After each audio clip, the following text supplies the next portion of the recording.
안녕하세요. 오늘 여러분과 함께 나눌 기독교 세계관 책은 존 레녹스의 코로나 바이러스 세상, 하나님은 어디에 계실까입니다. 먼저 지은이 존 레녹스를 소개할게요. 존 레녹스는 1943년 11월 7일 북아일랜드에서 태어나 아직 살아 계세요. 옥스퍼드 대학교 수학과 명예교수이자 옥스퍼드 대학교의 단과대학인 그린 템플턴 대학의 특별연구원이자 목회 고문, 그리고 역시 옥스퍼드 대학교의 선교대학인 위클리프 홀의 특별연구원으로 현재 활동하고 계십니다. 학창시절 C.S. 루이스의 강의를 직접 들었다고 하는군요. 이분은 이기적 유전자의 저자인 리처드 도킨스, 빅뱅 이론의 창시자인 스티븐 호킹과 같은 대표적인 무신론자들과 공개 논쟁을 벌였고 현재 세계적인 강사로 활약하고 계십니다. 책도 여러 권 쓰셨는데요. 제가 보건학을 전공하였기 때문에 코로나에 관한 이분의 관점을 알 수 있는 이 책을 가장 먼저 소개하고 싶었습니다. 이 책은 머릿말부터 후기까지 다 합쳐서 75쪽에 불과한 아주 짧은 책이에요. 이 점도 아주 마음에 들었습니다. 머릿말에서 교수님께서 말했듯이 이 책은 카페에서 누군가 코로나 바이러스 세상에 하나님은 어디 계신가요? 라는 질문을 들었을 때 말해주고 싶은 이야기들을 담은 듯합니다. 그래서 어쩌면 딱딱하고 지루할 수 있는 기독교 세계관 책을 조금은 편하게 읽어나갈 수 있었던 것 같아요. 코로나 팬데믹은 일종의 고난이라고 볼 수 있죠. 고난의 원인을 저자는 크게 두 가지로 얘기합니다.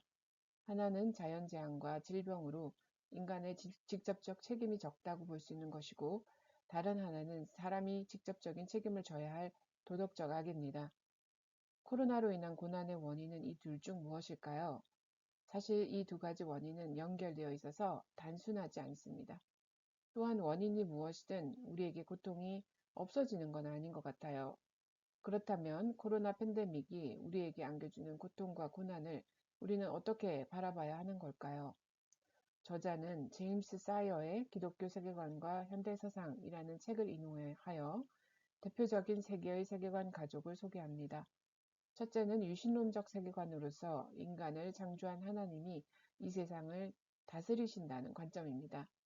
기독교, 유대교, 이슬람교가 여기에 포함되죠. 둘째는 유신론과 정반대의 관점인 무신론적 세계관입니다.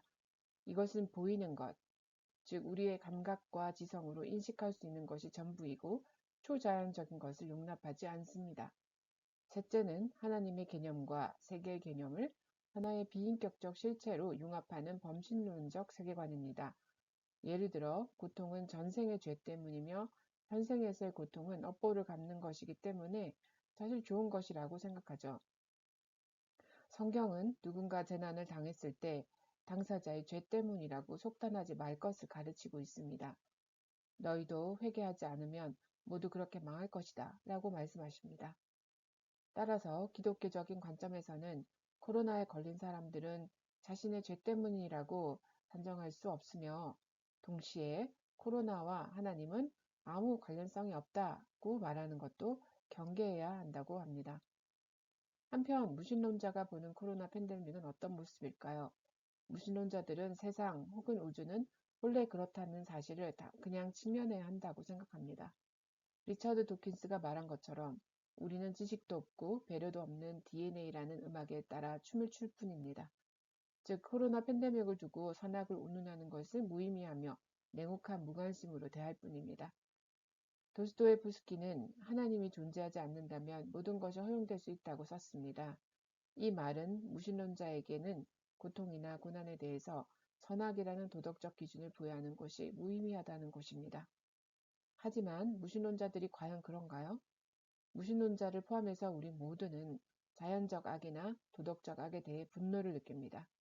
이것은 절대적인 선의 기준이 있음을 전제합니다. 철학자 리처드 테일러는 현대는 신적인 율법 수요자에 대한 개념은 거부하면서 도덕적 선악의 개념은 유지하려고 애쓴다고 지적하였습니다. 신은 죽었다라는 말로 유명한 니체가 이런 질문을 던졌다고 하네요. 생명, 자연, 그리고 역사가 무도덕적인데 도대체 도덕이 왜 필요한가라고요. 과연 니체스러운 질문입니다. 그런데 저자는 이렇게 받아칩니다. 그것은 모든 무신론자가 씨름해야 할 문제라고요. 다시 코로나 팬데믹이라는 문제로 돌아가겠습니다. 팬데믹이라는 현상을 우리는 어떻게 바라봐야 할까요? 저자는 이 현상이 우리의 죄의 문제라고 말합니다. 창세기 3장에서의 인간의 타락으로 하나님과의 교제가 끊어졌지만 땅을 다스리라는 지상 명령에서 완전히 벗어나진 않았습니다. 아담의 죄로 인하여 땅은 저주를 받았습니다. 즉, 인간과 하나님과의 관계의 파열은 모든 피조물에게도 영향을 미치게 된 것입니다. 인류의 역사를 돌아보면 인간이 지구를 개발하는 데 큰 진보가 있었고 놀라운 문명들을 창조해낸 것이 사실입니다. 하지만 그러한 진보는 완전하지 않았습니다. 문명들은 몰락했고 자연은 패스트와 같은 팬데믹, 가뭄, 지진 등의 자연재해, 기근과 같은 창세기 3장 17절과 18절에서 하나님께서 말씀하신 가시덤불과 엉겅퀴를 끊임없이 내고 있는 것입니다. 저자는 코로나가 피조물과 창조주 간의 단절이 얼마나 깊은지를 보여준다고 말합니다. 우리는 지구의 청지기이지 지구의 주인이 아님에도 불구하고 지구를 엉망으로 만들었을 뿐 아니라 타인의 삶까지 엉망으로 만들었습니다. 인간은 현실 속에서 우리가 만드는 낙원이 하나님의 낙원과 분리해서 성취할 수 있다고 생각합니다. 하지만 두 개의 낙원은 있을 수 없습니다. 코로나 바이러스는 우리가 지구에서 완벽한 세상을 만들 수 있다는 환상을 빠르게 부수었습니다. 인간의 죄로 인해 손상된 세계에서는 고통과 고난을 피할 수 없습니다. 하지만 이것이 하나님의 은혜일 수 있습니다. C.S. 루이스는 말했습니다. 하나님은 우리가 즐거울 때는 속삭이시고 우리의 양심에 말씀하시지만 우리가 고통스러울 때는 외치신다. 고통은 귀먹은 세상을 일깨우기 위한 그분의 확성기이다. 라고요. 코로나 바이러스라는 확성기 덕분에 우리가 오랫동안 무시했던 하나님을 바라보게 된다면 우리가 그분 자신과의 관계를 맺게 되고 죽음 너머의 세상에 들어가게 된다면 코로나 바이러스는 그 엄청난 파괴력에도 불구하고 건강한 목적을 이룬 셈입니다. 지금까지 코로나 팬데믹 속에 과연 하나님은 계신가? 그리고 코로나 바이러스를 어떻게 바라볼 것인가에 대한 이야기를 했다면 마지막 장에서는 코로나 팬데믹에 대한 크리스천의 반응은 어떠해야 하는가를 말하고 있습니다. 첫째는 의료 전문가들의 조언을 잘 따라야 한다는 것입니다. 특히 이웃에게 질병을 전염시킬 수 있는 위험이 있기 때문에 이웃사랑의 마음으로 사회적 거리두기와 격리 조치에 순응해야 합니다. 동시에 격리 중인 이웃을 위해 우리는 적절한 도움을 줄 수 있어야 하겠습니다. 둘째, 재난에 대한 올바른 관점을 가져야 합니다. C.S. 루이스를 여기서도 인용하고 있는데요. C.S. 루이스는 핵폭탄에 대한 공포에 대해 말했었지만 저자는 이것을 코로나 팬데믹에 대입하여 이렇게 인용하고 있습니다.